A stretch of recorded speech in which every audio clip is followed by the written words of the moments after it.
ये है दिल्ली दर्पण।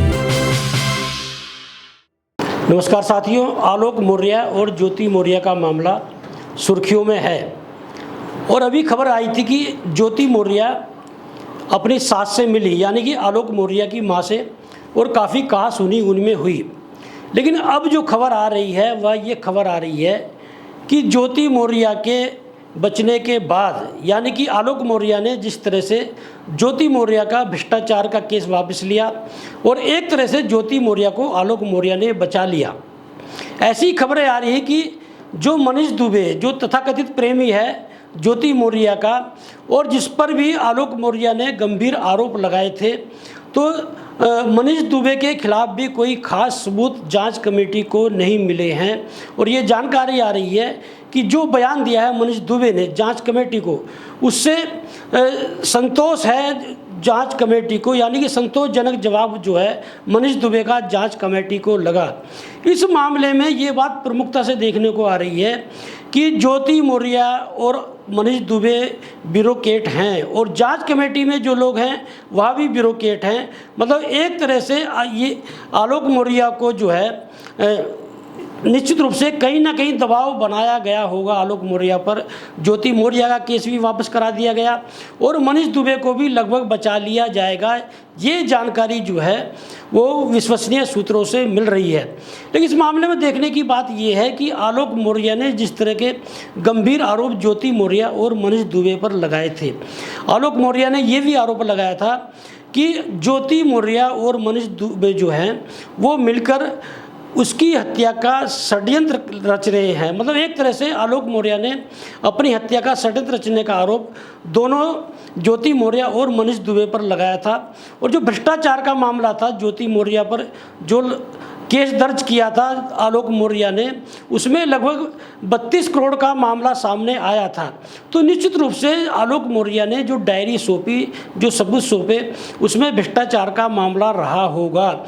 यदि 32 करोड़ का मामला आलोक मौर्य ने दर्ज कराया था और आलोक मौर्य ने केस वापस ले भी लिया है, तो निश्चित रूप से वो जांच का विषय है। यदि केस वापस लेने से भ्रष्टाचार खत्म नहीं हो जाता है। सीधा सीधा मतलब ये है कि उत्तर प्रदेश के ब्यूरोक्रेट ने इन दोनों ब्यूरोक्रेट को बचा लिया है। और जहाँ तक मनीष दुबे की बात है, मनीष दुबे पर जो आरोप लगा था, अमरोहा से एक महिला होमगार्ड ने ये आरोप लगाया था मनीष दुबे पर कि मनीष दुबे उसके साथ शारीरिक संबंध जो है ज़बरदस्ती बनाना चाहता है। और ये भी आरोप लगे थे कि मनीष दुबे अपने घर में जो उनके अधीन जो कर्मचारी थे उनसे घर का काम कराता था। तो ये जो बात सामने निकल कर आ रही है जिसकी जांच कमेटी में पर्याप्त सबूत नहीं मिले हैं, इसमें देखिए सबसे बड़ी बात ये है कि पैरोकार कोई नहीं है, इसमें पैरवी करने वाला इसमें दूर दूर तक कोई नहीं दिखाई दे रहा है। तो ऐसे में जहां योगी आदित्यनाथ की सरकार की बुलडोजर की जो है कहानी पूरे देश में जो है वो सुनाई जाती है और भारतीय जनता पार्टी योगी आदित्यनाथ के बुलडोजर की मिसाल देती है कि जहां पर भ्रष्टाचार होता है, जहां पर अन्याय होता है, वहां पर योगी आदित्यनाथ का बुलडोजर पहुंच जाता है। यदि उत्तर प्रदेश के 2 ब्यूरोक्रेट पर गंभीर आरोप लगे और भले ही आलोक मौर्य ने वो केस वापस ले लिया हो, लेकिन सोशल मीडिया पर यह मामला छाया रहा, तो क्या योगी आदित्यनाथ की सरकार का ये फर्ज नहीं बनता कि ये जो आलोक मौर्य और ज्योति मौर्य का मामला है और मनीष दुबे का जो मामला है, ये दूध का दूध पानी का पानी किया जाए। दरअसल उत्तर प्रदेश में देखने में ये बातें सामने आती है कि योगी आदित्यनाथ का बुलडोजर वहाँ पर पहुँचता है जहाँ पर वोट बैंक प्रभावित होता है, जहाँ हिंदू मुस्लिम का मामला होता है। और यदि आप देखेंगे चाहे अतीक अहमद का मामला रहा हो, मुख्तार अंसारी का मामला रहा हो या और भी मामले रहे हों, तो उसमें जो है कहीं ना कहीं वोट बैंक प्रभावित हो रहा था। और उत्तर प्रदेश के जो समाजवादी पार्टी की मुखिया अखिलेश यादव ने उन्होंने एक लिस्ट भी सौंपी थी माफियाओं की वहाँ पर उत्तर प्रदेश के योगी आदित्यनाथ को कि इन माफियाओं पर शिकंजा क्यों नहीं कसा जाता है। और सबसे बड़ा मामला तो उत्तर प्रदेश में भारतीय जनता पार्टी के सांसद ब्रजभूषण शरण सिंह का है। ब्रजभूषण शरण सिंह पर यह आरोप है कि गोंडा ज़िले में उन्होंने आधे से ज़्यादा ज़मीन जो है वो अवैध रूप से कब्जा रखी है। और जो यौन शोषण का आरोप लगाया अंतर्राष्ट्रीय पहलवानों ने, जंतर मंतर पर बैठे तो गंभीर आरोप थे ब्रजभूषण शरण सिंह के खिलाफ। तो क्या उस समय योगी आदित्यनाथ का बुलडोजर जो ज़मीन कब्जा रखी है ब्रजभूषण शरण सिंह ने, उस ज़मीन पर नहीं चलना चाहिए था। और भी कितने मामले हैं उत्तर प्रदेश में, धनंजय सिंह का मामला सामने आता है, राजा भैया का मामला सामने आता है, ब्रजेश सिंह का मामला सामने आता है, और भी कई मामले जो है वो लगातार सामने आते हैं। लेकिन उत्तर प्रदेश में योगी आदित्यनाथ का जो बुलडोजर हमने देखा है वो वहाँ पर चलता है जहाँ पर वोट बैंक जो है प्रभावित होता है। तो ऐसे में मनीष दुबे और ज्योति मौर्य का जो मामला है, जिस तरह के आरोप लगे हैं, यदि मनीष दुबे और ज्योति मौर्य को क्लीन चिट इस मामले में मिल जाती है तो उत्तर प्रदेश की सरकार पर एक जो है निश्चित रूप से एक बड़ी उंगली उठेगी। और योगी आदित्यनाथ की जिस तरह की छवि है उत्तर प्रदेश में कि भले ही कोई पैरवी करे ना करे या किसी यदि उनकी जानकारी में मामला आता है कि वो योगी आदित्यनाथ कहीं ना कहीं अच्छा संदेश देते हैं। अब देखना ये होगा कि ज्योति मौर्य और आलोक मौर्य के मामले में जिस तरह से मनीष दुबे ने खलनायक की भूमिका निभाई और जिस तरह से आलोक मौर्य जो एक बेचारगी की जो उन्होंने एक सामने देखने को मिली, बेचारी की भूमिका में आलोक मौर्य दिखाई दिया।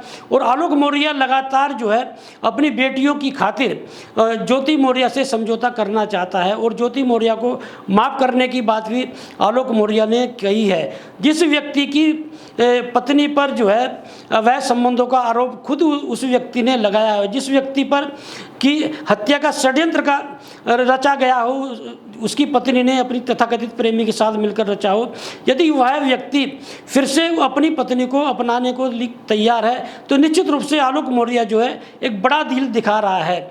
लेकिन अभी भी जो बातें सामने आ रही हैं कि ज्योति मौर्य के केस वापस होने के बाद में, ज्योति मौर्य और मनीष दुबे के केस वापस होने के बाद में ज्योति मौर्य का जो रुझान है, ज्योति मौर्य की जो बातें सामने आई और जिस तरह से मीडिया के सामने उन्होंने स्वीकार किया मनीष दुबे से संबंधों को लेकर, अफेयर को लेकर ज्योति मौर्य स्वीकार कर चुकी है। तो ये बातें भी सामने निकल कर आ रही है कि मनीष दुबे का केस वापस होने के बाद में, ज्योति मौर्य का केस वापस होने के बाद में ज्योति मौर्य मनीष दुबे के साथ में रह सकती हैं। अब देखना ये होगा कि ये मामला साथ में रहने का अलग है, लेकिन भ्रष्टाचार का जो मामला है, जो मनीष दुबे पर आरोप लगे और ज्योति मौर्य पर आरोप लगे, योगी सरकार जो है इस मामले में क्या करती है। लेटेस्ट खबरों के लिए सब्सक्राइब करें हमारा YouTube चैनल या फिर लॉग ऑन करें www.delhidarpantv.com। खबरों की कवरेज और विज्ञापनों के लिए संपर्क करें इस नंबर पर।